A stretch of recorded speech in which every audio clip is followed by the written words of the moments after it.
This is Hannibal here from thehannibaltv.com, and I'm just going to do a very quick UFO news update because it's come out the last couple days. I already covered the UFO congressional hearing, or UAP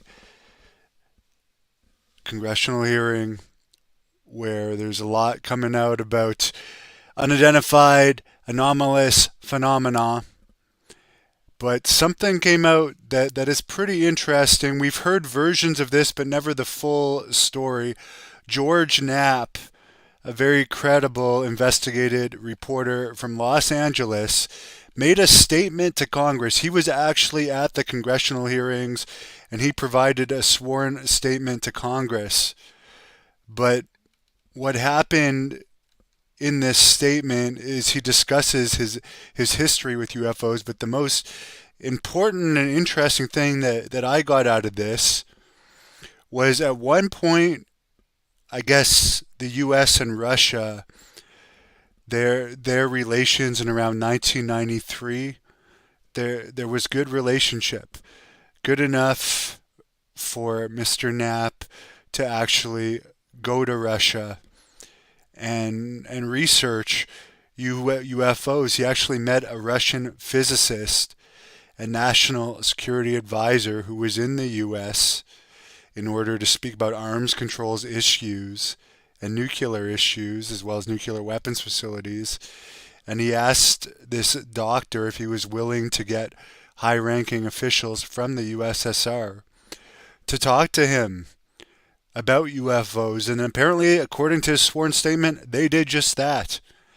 In about 8 months, he went to visit Moscow, where he interviewed more than a dozen military officials, intelligence operatives, and scientists who had researched UFOs during the Cold War.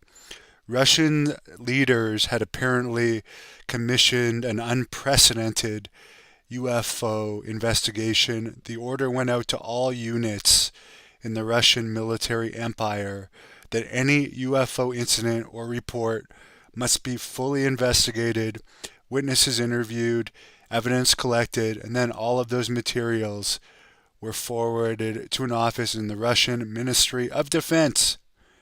According to Knapp, the study lasted a full 10 years, was likely the largest UFO investigation ever undertaken, with thousands of case files accumulated.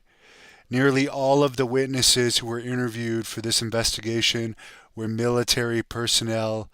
Many of the incidents described to Knapp by the program's director, Colonel Boris Sokolov, were very alarming.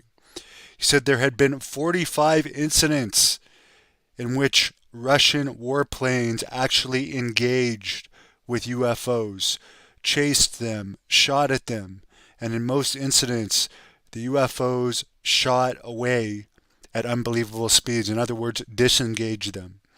But in 3 of these 45 incidents, Russian warplanes were actually crashed and 2 pilots were killed.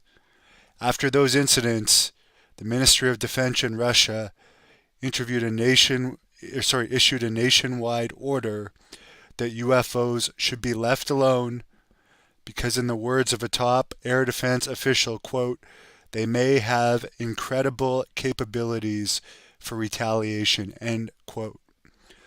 The Colonel Sokolov of Russia also shared information, and this is what we've heard about in the past, about an alarming incident at a Russian ICBM base in the Ukraine, where UFOs appeared over the base, performed astonishing maneuvers in front of stunned eyewitnesses, and then somehow took over the nuclear launch system.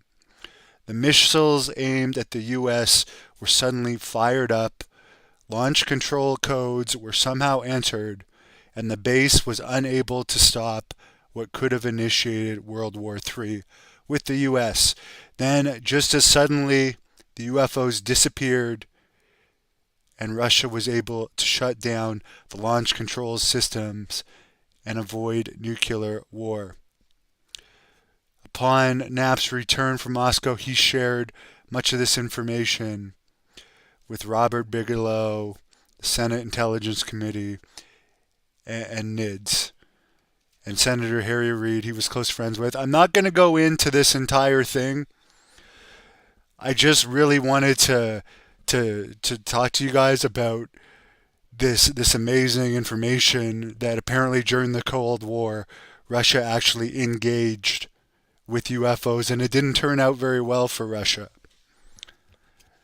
And at one point, they almost started World War III with the U.S. And since we are the sister country of the U.S., it would have affected Canada too. So that's some pretty crazy stories. David Grush, one of the people interviewed in the congressional hearings, had said that through his investigations in the UAP task force, he had heard reports where UFOs were engaged, and he said that there were ways that they were discovered of dealing with these UFOs. Now, I don't know how they would deal with some sort of mass attack of them, but maybe there is some sort of way in 2023 that various militaries have found out how to actually successfully engage these things, although they appear to have very dangerous technology, hence why Russia sent the memo out to disengage. So that is some pretty crazy stuff. And again, that was during the short window of time where Russia was on good terms with the U.S. and George Knapp was able to get that information. So he's provided that information to Congress, and it looks like there's a lot of interest in this subject right now, and hopefully we'll get some answers. But that's some pretty scary stuff. Thank you for watching the Hannibal TV. Please like this video if you enjoyed it, and click the subscribe button to not miss